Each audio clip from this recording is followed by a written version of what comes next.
H20. Ce nom ne vous dit peut-être rien, pourtant il est au cœur de l'affrontement technologique entre les États-Unis et la Chine dans la course à l'intelligence artificielle. Grâce à sa puissance de calcul phénoménale, H20 est un modèle de puce essentiel pour l'IA. Elle est construite par Nvidia, leader mondial des semi-conducteurs destinés à l'intelligence artificielle. En juillet 2025, l'entreprise est même devenue la première à dépasser les 4000 milliards de dollars de capitalisation boursière. Et lundi 11 août, Donald Trump vient de confirmer un accord inédit avec le géant technologique américain. Nvidia devra maintenant verser au gouvernement 15% de ses revenus liés aux ventes de cette fameuse puce H20 à la Chine. Mais qu'est-ce qui la rend si importante au point que Nvidia soit prêt à accepter cette énorme taxe? La réponse se trouve à l'Est.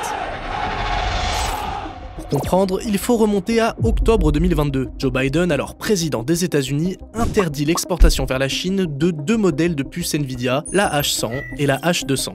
Motif invoqué, la sécurité nationale pour empêcher Pékin d'avoir accès aux meilleurs processeurs du marché et ainsi freiner sa progression dans l'intelligence artificielle, notamment à des fins militaires. Un moyen pour les États-Unis de rester leader dans le domaine. Et c'est dans ce contexte que Nvidia décide de produire un nouveau modèle de puce en 2024, la H20 spécifiquement destinée au marché chinois. Conçu pour contourner les restrictions, c'est en fait une version bien moins puissante de la H100. Sauf qu'en avril 2025, Donald Trump décide à son tour de restreindre l'exportation de la puce H20, car entre-temps, un certain DeepSeek est passé par là. Pourtant, le mois suivant, Trump décide finalement d'assouplir ses mesures avant que Nvidia n'annonce en juillet la reprise des ventes de la fameuse puce.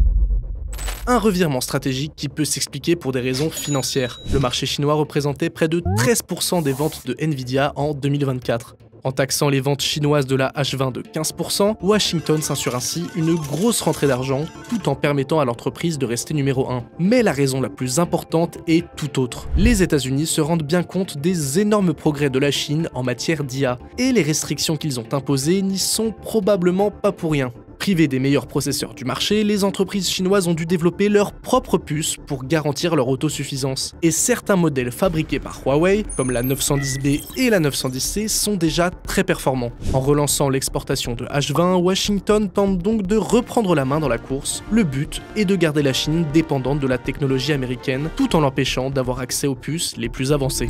Mais ce cadeau empoisonné, Pékin le sent venir. Le 31 juillet, la Chine a d'ailleurs convoqué Nvidia en invoquant de graves problèmes de sécurité. Sa principale inquiétude, que les puces contiennent des fonctions de géolocalisation ou de désactivation à distance, ce que l'entreprise nie. Et le gouvernement chinois exhorte déjà ces entreprises à ne pas utiliser la puce H20 et de privilégier des solutions locales. Preuve que la guerre technologique n'est pas près de s'arrêter.